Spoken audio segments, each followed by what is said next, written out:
ধর্মনগরে মন্ত্রী কিশোর বর্মনের প্রথম রিভিউ মিটিং। ত্রিপুরা রাজ্যের মন্ত্রিসভায় অন্তর্ভুক্ত হওয়ার পর প্রথমবার উত্তর ত্রিপুরা জেলার জেলা সদর ধর্মনগরে এক গুরুত্বপূর্ণ রিভিউ মিটিংয়ে যোগদান করলেন উচ্চশিক্ষা ও পঞ্চায়েত দপ্তরের মন্ত্রী কিশোর বর্মন। আজ বিকেল 3:30টায় ধর্মনগরে অর্ধেন্দু ভট্টাচার্য স্মৃতি ভবনে অনুষ্ঠিত হয় উত্তর জেলার 8টি সমষ্টি উন্নয়ন প্রকল্পের দপ্তর সম্পর্কিত এই রিভিউ বৈঠক।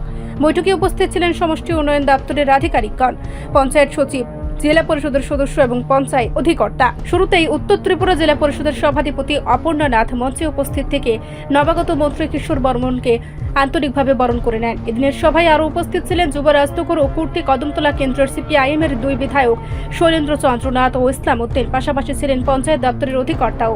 একান্ত সাক্ষাৎকারে মন্ত্রী কিশোর বর্মন জানান, মন্ত্রিত্ব পাওয়ার পর প্রথমে 59 জেলায় তিনি তিস্তর পঞ্চায়েত রিভিউ মিটিংয়ে অংশগ্রহণ করেন এবং আজ উত্তর জেলায় এসে তিনি আবারও সেই প্রক্রিয়ায় অঙ্গ হলেন। তিনি বললেন, ত্রিপুরা রাজ্যে বর্তমানে পঞ্চায়েতের সমস্ত কাজকর্ম কম্পিউটার ও ইন্টারনেটের মাধ্যমে সম্পন্ন হচ্ছে। ভবিষ্যতে কিভাবে এই ব্যবস্থাকে আরও আধুনিক, কার্যকরী ও সহজলভ্য করা যায়, সেটাই আজকের বৈঠকের অন্যতম আলোচ্য বিষয়। মন্ত্রী আরও বলেন, কেন্দ্র সরকারের নির্ধারিত বিভিন্ন প্যারামিটার অনুযায়ী গ্রামের জনগণের কাছ থেকে 100% তথ্য সংগ্রহ করে তা অনলাইনে আপলোড করার ক্ষেত্রে ত্রিপুরা আজ দেশের প্রথম সারির রাজ্যগুলির মধ্যে অন্যতম। বর্তমানে মাত্র 3টি রাজ্যে এই কাজ সম্পূর্ণ রূপে বাস্তবায়ন করতে সক্ষম হয়েছে, তার মধ্যে ত্রিপুরাও একটি। এছাড়াও মন্ত্রী গর্বের সঙ্গে জানান, বিগত বছরে ত্রিপুরা রাজ্য কেন্দ্রীয় সরকারের পক্ষ থেকে 7টি পুরস্কার অর্জন করেছে, যা শুধুমাত্র ওড়িশা এবং ত্রিপুরার পক্ষে সম্ভব হয়েছে। তিনি আশাবাদ ব্যক্ত করেন, ভবিষ্যতে আরও অনেক ক্ষেত্রে ত্রিপুরাকে সুনামের সাথে দেশের শীর্ষস্থানে তুলে ধরা হবে।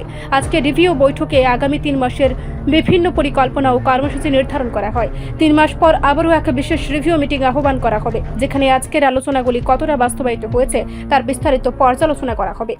আমাদের দুটো জেলার আমাদের যে ত্রিস্তর যে পঞ্চায়েত, জেলা পরিষদ, পঞ্চায়েত সমিতি এবং পঞ্চায়েতের রিভিউ মিটিং আজকে নিচ্ছি। প্রথমে 59 জেলার করে এলাম এবং এখন আমাদের এই নর্থ ত্রিপুরা জেলার আমাদের এই পঞ্চায়েত ত্রিস্তর পঞ্চায়েতের রিভিউ মিটিং। তো সাধারণত এই মিটিংয়ে বিশেষ করে আমাদের এখন পঞ্চায়েত স্তরে আমাদের ত্রিপুরা প্রথম রাজ্য, যেখানে আমরা প্রত্যেকটা পঞ্চায়েত স্তরে কম্পিউটার, ইন্টারনেটের সাথে আমরা যুক্ত করেছি এবং সম্পূর্ণরূপে সেখানে ট্রান্সপারেন্সির সাথে কাজ করার জন্য সেটাকে আরও অত্যাধুনিক আমরা টেকনোলজির সাথে যুক্ত করছি।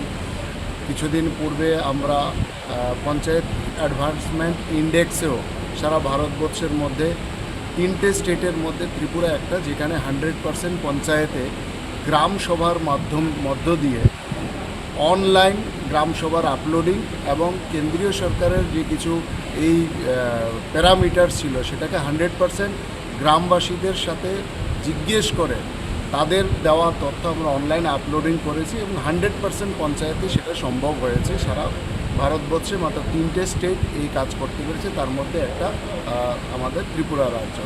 এবং বিগত বছরও আমরা ত্রিস্তর পঞ্চায়েত ব্যবস্থাপনায় সারা ভারতবর্ষের মধ্যে উড়িষ্যা এবং ত্রিপুরা দুটো রাজ্য সমানতালে 7টা পুরস্কার আমরা জিতেছি। সেটাকে আরও অগ্রগতি করার জন্য, আরও যাতে আমরা সুনামের সাথে সারা ভারতবর্ষে পঞ্চায়েত ব্যবস্থাকে আমরা নিয়ে যেতে পারি, তার জন্য আজকের এই রিভিউ মিটিং।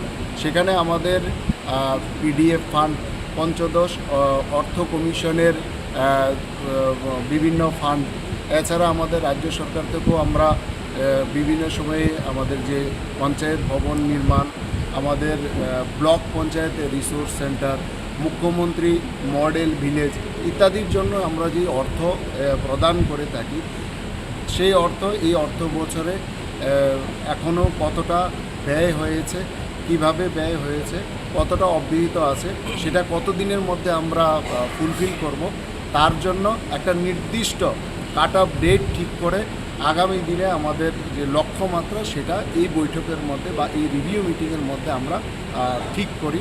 তো আজকের এই মিটিংয়ের মধ্যে আগামী 3 মাসে আমাদের লক্ষ্যমাত্রা আমরা ঠিক করব এবং 3 মাস পর আবার এই 3 মাসে যে আমরা লক্ষ্যমাত্রা ঠিক করলাম তার কতদূর আমরা কাজ করতে পেরেছি সেটা আবার রিভিউ নেব।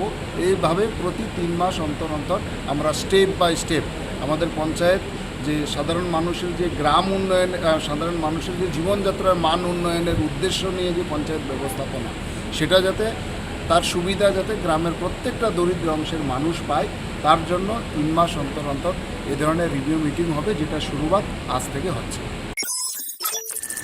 রিপোর্ট সংবাদ প্রতীক্ষা।